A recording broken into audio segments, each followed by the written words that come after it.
Capítulo 16. Servir a Deus e a Mamon. Salvação dos ricos. Ninguém pode servir a dois senhores, porque ou odiará a um e amará outro, ou se prenderá a um e desprezará outro. Não podeis servir simultaneamente a Deus e a Mamon. Lucas capítulo 16, versículo 13. Então aproximou-se dele um mancebo e disse: Bom mestre, que bem devo fazer para adquirir a vida eterna? Respondeu-lhe Jesus: Por que me chamas bom? Bom só Deus o é. Se queres entrar na vida, aguarda os mandamentos. Que mandamentos? Retrucou o mancebo. Disse Jesus: Não matarás, não cometerás o adultério, não furtarás, não darás testemunho falso, honra o teu pai e tua mãe e ame o teu próximo como a ti mesmo. O moço lhe replicou: Tenho guardado todos esses mandamentos desde que cheguei à mocidade. Que é que ainda me falta? Disse Jesus: Se queres ser perfeito, vai, vende tudo o que tens, dá aos pobres e terás um tesouro no céu. Depois vem e segue-me. Ouvindo essas palavras, o moço se foi todo tristonho, porque possuía grandes haveres.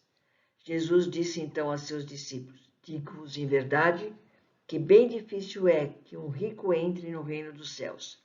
Ainda uma vez vos digo, é mais fácil que um camelo passe pelo buraco de uma agulha do que entrar um rico no reino dos céus.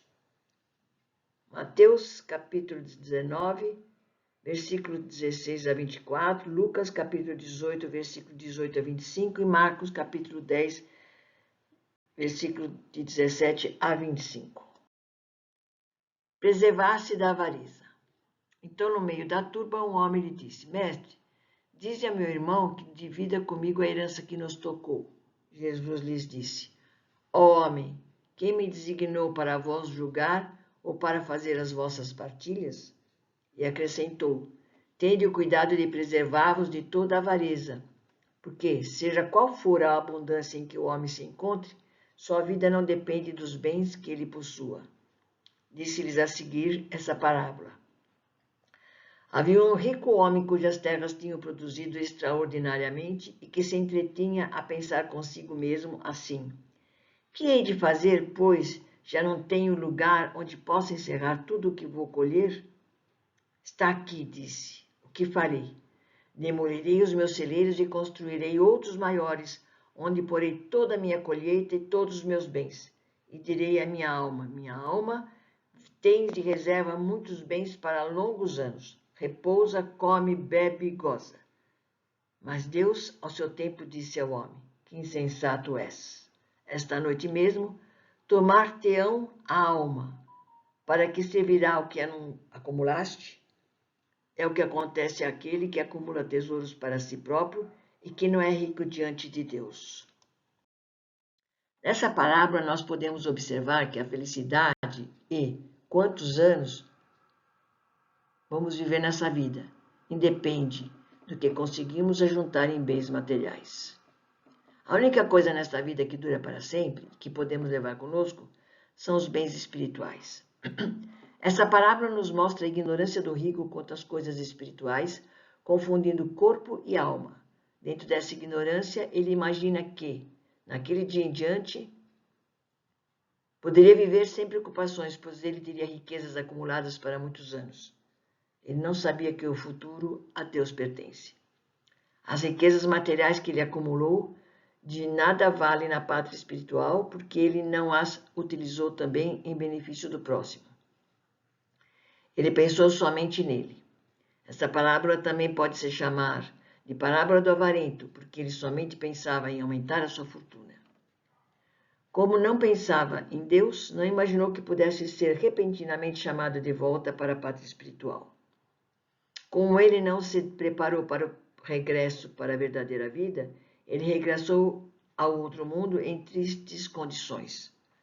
Por isso é que a palavra termina dizendo: assim acontece àquele que entesoura para si e não é rico em Deus. Ou seja, que não ajunta tesouros no céu, onde nem a ferrugem nem a traça os consome, e onde os ladrões não furam as paredes nem roubam. Parábola dos talentos. O senhor age como um homem que, tendo de fazer longa viagem fora do seu país, chamou seus servidores e lhes entregou seus bens. Depois de dar 5 talentos a um, 2 a outro e 1 a outro, a cada um segundo a sua capacidade, partiu imediatamente. Então o que recebeu 5 talentos foi-se, negociou com aquele dinheiro e ganhou 5 outros. O que recebera 2 ganhou, do mesmo modo, outros tantos. Mas o que apenas recebera 1, cavou um buraco na terra e aí escondeu o dinheiro do seu amo. Passado longo tempo, o amo daqueles servidores voltou e os chamou às contas. Veio o que recebera 5 talentos e lhe apresentou outros 5, dizendo: Senhor, entregaste-me 5 talentos. Aqui estão, além desses, mais 5 que ganhei. Respondeu-lhe o amo: servidor bom e fiel. Foi o que foste fiel em pouca coisa. Confiar-te-ei muitas outras. Compartilha da alegria do teu senhor. O que recebera 2 talentos apresentou-se a seu turno. Ele disse: Senhor, entregaste-me 2 talentos. Aqui estão, além desses, 2 outros que ganhei. O amo lhe respondeu: bom e fiel servidor, pois que foste fiel em pouca coisa, confiar-te-ei muitas outras. Compartilha da alegria do teu servo. Veio em seguida o que recebeu apenas 1 talento e disse: Senhor, sei que é homem severo, que ceifas onde não semeaste e colhes de onde nada puseste. Por isso, como te temia, escondi o teu talento na terra. Aqui o tens. Restitua o que te pertence. O homem, porém, lhe respondeu: servidor mau e preguiçoso, se sabias que ceifo onde não semeei e que colho onde nada pus, devia pôr o meu dinheiro nas mãos dos banqueiros, a fim de que, regressando, eu retirasse com juros o que me pertence.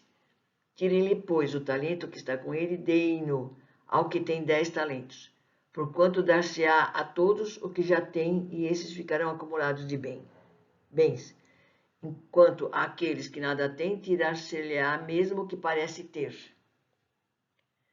E seja esse servidor inútil lançado às trevas e extensões, onde haverá choro, prantos e ranger de dentes. Mateus, capítulo 25, versículo 14 a 30. Peso em moeda antiga da Grécia e de Roma de muito valor. Dom natural ou habilidade adquirida, inteligência excepcional. Essa parábola também pode ser chamada da parábola dos frutos do trabalho, ou parábola do esforço, ou ainda a parábola da diligência, que seria a providência. O grande ensinamento dessa parábola é de nos fazer ver que cada qual subirá na escala evolutiva rumo aos planos elevados através do esforço individual. O homem não possui como seu senão aquilo que pode levar deste mundo. Nosso caminho evolutivo vai sendo definido conforme a vida vai passando.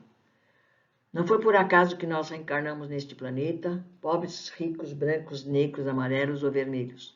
Deus nos dá inteligência, raciocínio, pobreza, riqueza, beleza ou não, e discernimento para podermos, através do nosso livre-arbítrio, utilizarmos tudo o que Ele nos dá. Para uns, dá mais e para outros menos, mas sempre de acordo com o que Ele quer que realizemos. São 4 os personagens desta parábola: o senhor proprietário e os 3 servos. O senhor dos servos é Deus, senhor dos mundos, de todos os seres, de toda a criação. Os servos são os trabalhadores, os homens, os que compõem a humanidade.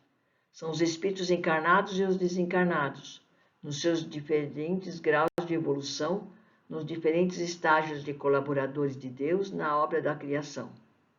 Na parábola diz que os talentos foram distribuídos segundo a capacidade de cada um. Os talentos são os bens, recursos materiais e espirituais que o plano espiritual dá aos homens para sua evolução, para que sejam empregados em benefício próprio ou do próximo. São os bens materiais, os dons espirituais, os conhecimentos, a posição social, etc. Cada ser humano traz responsabilidades definidas, uns com mais responsabilidade e outros com menos responsabilidades, mas todos são igualmente úteis e valiosos. A uns é confiada uma tarefa de repercussão ampla, a outros menos no seio da família, mas todos os espíritos trazem responsabilidades definidas. O tempo concedido para a movimentação dos bens, talentos, dons recebidos são as reencarnações.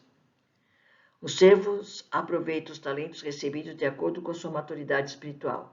Os que receberam os 5 e os 2 talentos são os que se esforçam por aumentar os bens do espírito, ajudando-se e ajudando o próximo, correspondendo à confiança que o Senhor depositou neles.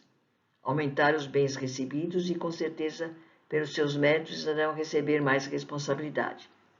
Nós temos que desenvolver a nossa capacidade, inteligência e virtudes durante a nossa vida terrena, tanto intelectualmente como moralmente, sempre em benefício nosso e do nosso próximo.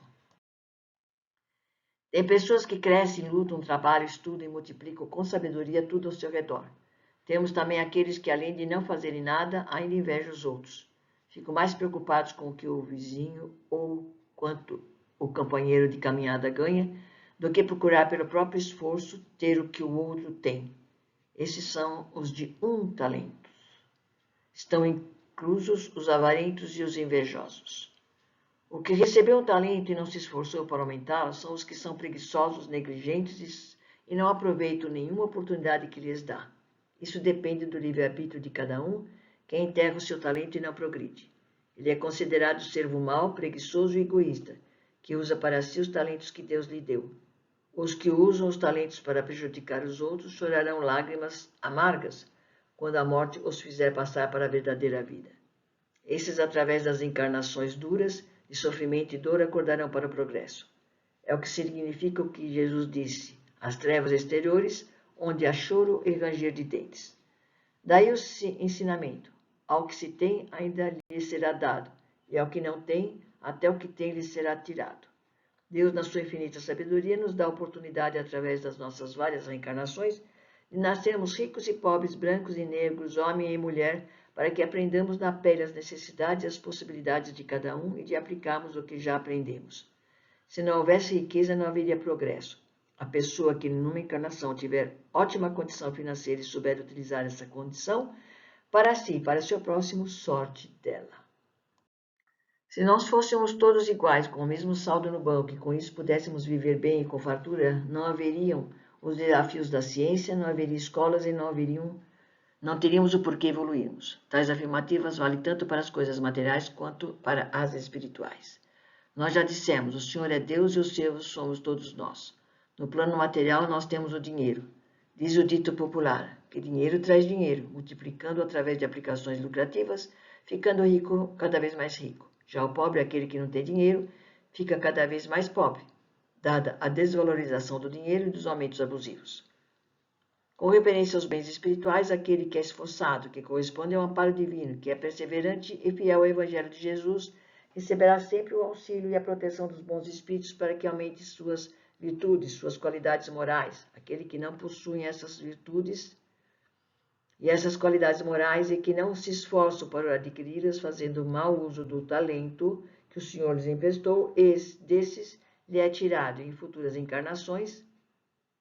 Eles terão duras provas pelo estímulo do sofrimento e de dor, onde eles acordarão para o progresso, a cada um de acordo com as suas obras.